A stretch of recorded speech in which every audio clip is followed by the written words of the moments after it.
네, 다음으로는 이제 컬럼에서 가장 중요한 파트 중에 하나인데, 컬럼의 온도와 관련된 파라메타입니다. 온도 파라메타인데, 우리가 이제 분리 분석에서 가장 대표적인 HPLC가 있고, 그 다음에 GC가 있는데, HPLC에서 물질을 분리하고, 그 다음에 분석 물질을 빨리 나오게 하고 느리게 나오고 하는 것은 뭐에 의해서 좌우가 되냐면은 어, 이동상의 조성, 즉 극성도에 따라서 달라지죠.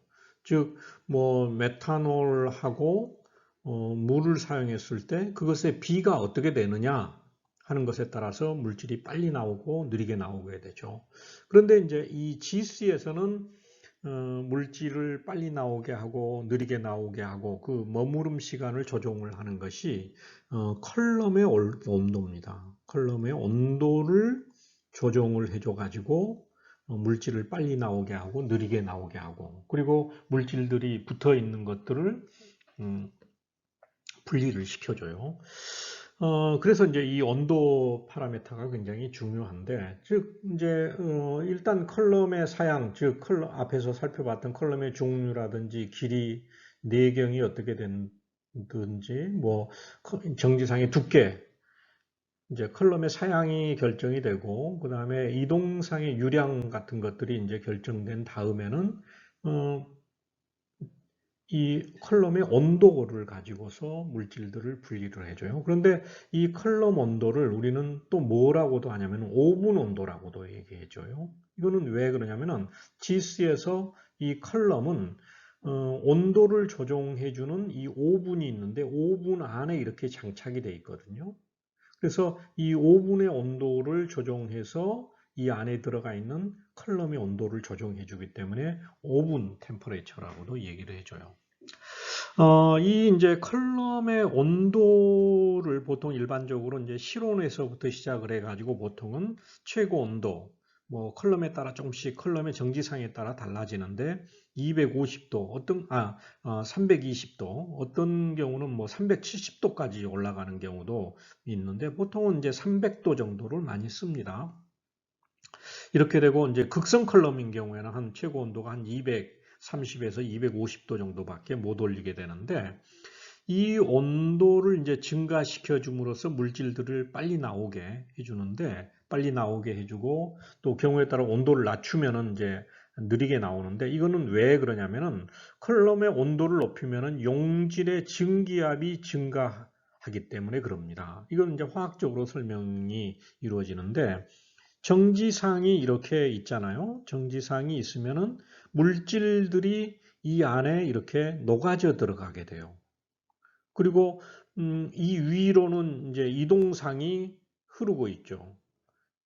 이게 모바일 페이스고 그다음에 여기가 스테이셔너리 페이스예요. 이렇게 돼 있는데 물질들이 여기에 이동상에 녹아져 있는 양하고 정지상에 녹아져 있는 양의 차이에 의해 가지고 물질이 빨리 나오게 되고 느리게 나오게 되고 이거는 이제 크로마토그래피 이론에서 제가 설명을 드렸습니다.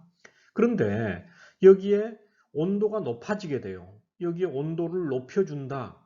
그렇게 되면 어떻게 되냐면은 이 정지상에 녹아져 있던 것들이 이렇게 이동상으로 더 많이 올라가게 된다는 거죠.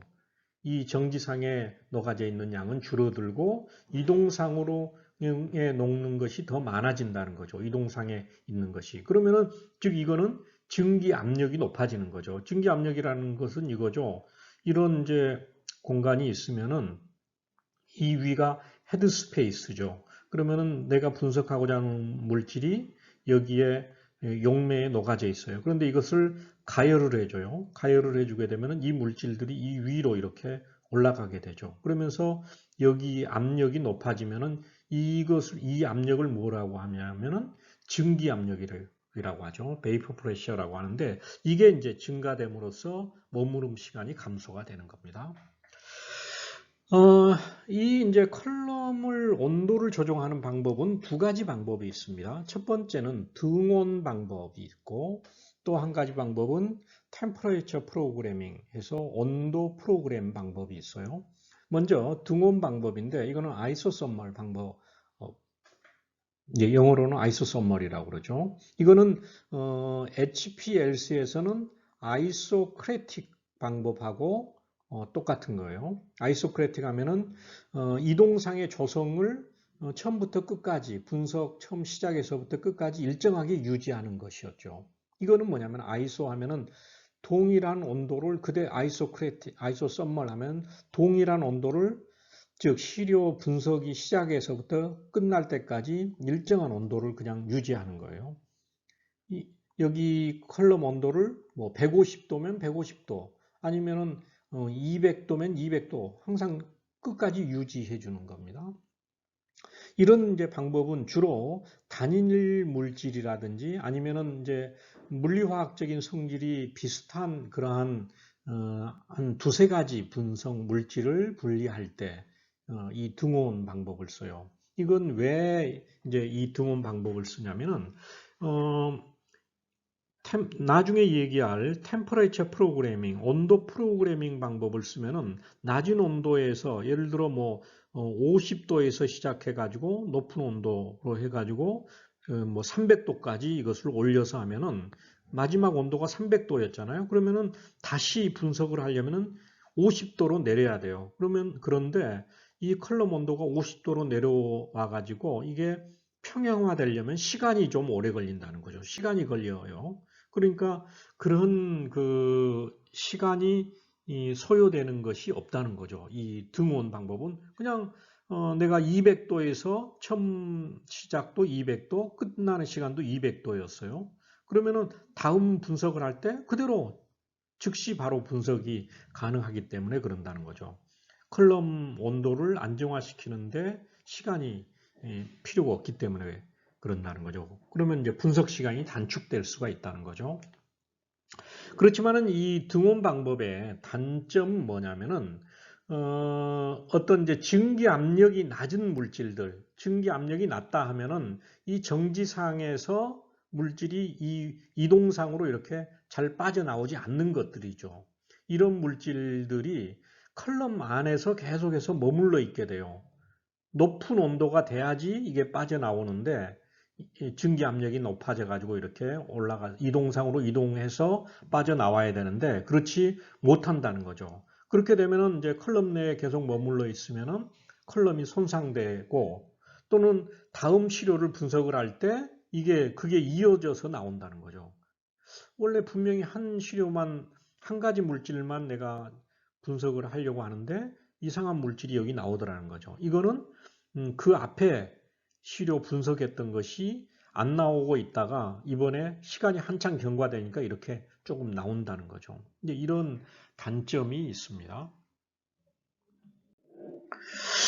두 번째 방법은 템퍼레이처 프로그래밍 방법으로서 온도 프로그래밍 방법이에요. 이거는 뭐냐면은 분석을 할 때 초기에 낮은 온도에서부터 시작해가지고 높은 온도까지 일정 속도로 이렇게 쭉 증가시켜주는 그러한 방식이 이 온도 프로그래밍 방법이에요. 그래서 이 온도 프로그래밍 방법은 몇 단계로 해줄 수가 있어요. 여기 예를 들어 이런 게 있는데 이거 초기에 80도씨에서부터 여기가 온도고 이게 시간인데 80도씨에서 시작해가지고 뭐 한 2, 3분 정도 있다가 분당 3도씨씩 올려가지고 100도까지 이렇게 올렸어요. 그런 다음에 다시 분당 10도씨씩 해가지고 160도까지 이렇게 올렸죠. 그리고 한 뭐 3, 4분 이렇게 머물러 있다 다시 분당 20도씨씩 해서 180도까지 올리고 이런 식으로 해서 여러 단계의 프로그래밍이 가능합니다. 그래서 이 템퍼레이처 프로그래밍은 이 물리화학적인 성질이 다른 여러 가지 화합물들을 동시 분석을 하는데 적합합니다. 분석 물질이 뭐 한 20개가 된다. 그랬을 때 각 물질들이 이 카테고리들이 달라요.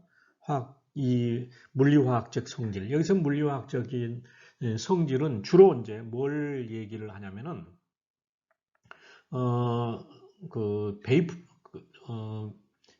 이제 끓는 점, 어떠냐, 이제 이런 것들이 주로 이제 물리화학적인 성질입니다. 그리고 이제 증기 압력이 어떻게 되느냐 하는 것들인데, 그런 이제 다른 이제 여러 가지 화합물들을 동시에 분석을 할 때 굉장히 적합해서 가장 많이 사용해요. 이 이제 템퍼레이처 프로그래밍. 그리고 이제 이것의 단점은 뭐냐, 장점은 뭐냐, 분석 시간이 굉장히 단축될 수가 있고, 그리고 2월 효과, 아까 말씀드린 2월 효과라는 건 뭐냐면은 내가 직전에 주입했던 시료가 지금 주입을 했더니 이렇게 조금 나오더라는 거죠. 그러면 이걸 이제 2월 됐다, 캐리오버 됐다고 하는 건데 이런 것이 거의 없다는 거죠.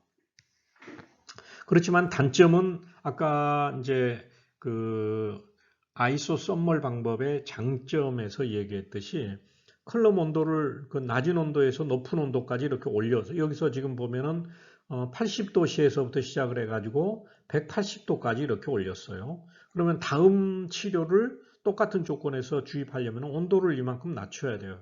100도까지. 그러면은 이게 안정되는데 시간이 좀 소요가 된다. 이런 이제 단점이 있어요. 그런데 이거는 다른 방법을 통해서 아까 그 분석 시간을 템퍼레처 프로그래밍을 해줘 가지고 그런 방법을 통해 가지고 이것은 보상이 될 수가 있습니다. 그래서 동시 다성분 분석을 할 때는 이 온도 프로그래밍 방법을 많이 사용을 하고 있습니다. 네, 그래서 여기에 이제 한 예를 보면은요, 아이소썸멀로 등온 방법 100, 그러니까 컬럼 템퍼레처를 150도에서 이 탄화수소 화합물을 탄소 15개까지 있는 것을 분석을 여기서 해줬네요. 그랬더니 90분 이상 걸려서 나왔어요. 즉 보면 1시간 반 걸려서 나왔어요. 그리고 이제 이 피크도 굉장히 브로드하죠, 이렇게. 이게 컬럼 이제 뒷부분에서 나오는 거. 그러니까 머무름 시간이 늦은 데서 나오는 것들은 이렇게 브로드하게 나와요. 그러면 이제 정량성이 떨어지죠. 그런데 이것을 템퍼레이처 프로그래밍, 뭐 프로그램도 템퍼레이처 방법으로 했는데 즉 50도씨에서부터 250도까지 쭉 올렸는데 분당 8도씨씩 이렇게 해서 올려줬다는 거죠. 즉 50도씨에서부터 250도까지. 이렇게 해줬더니 물질들이 시료 주입해가지고 C6부터 시작해가지고 쭉 해서 탄소 21개까지가 36분 만에 나왔다는 거죠. 즉 아까 여기 탄소 15개짜리가 이렇게 보이고서 이게 한 20분 좀 넘어서 나왔죠. 그런데 이 지금 여기에서는 원래 여기 탄소 16, 17, 18, 19, 20, 21 이것들은 아직 안 나오고 있어요. 이게 몇 시간이 걸려서 나올 수가 있어요. 그런데 만약에 여기서 그냥 멈춰버렸다. 그러면은 다음 분석을 할 때 이 안 나왔던 것들이 그때 나온다는 거죠. 캐리오버가 된다는 거죠.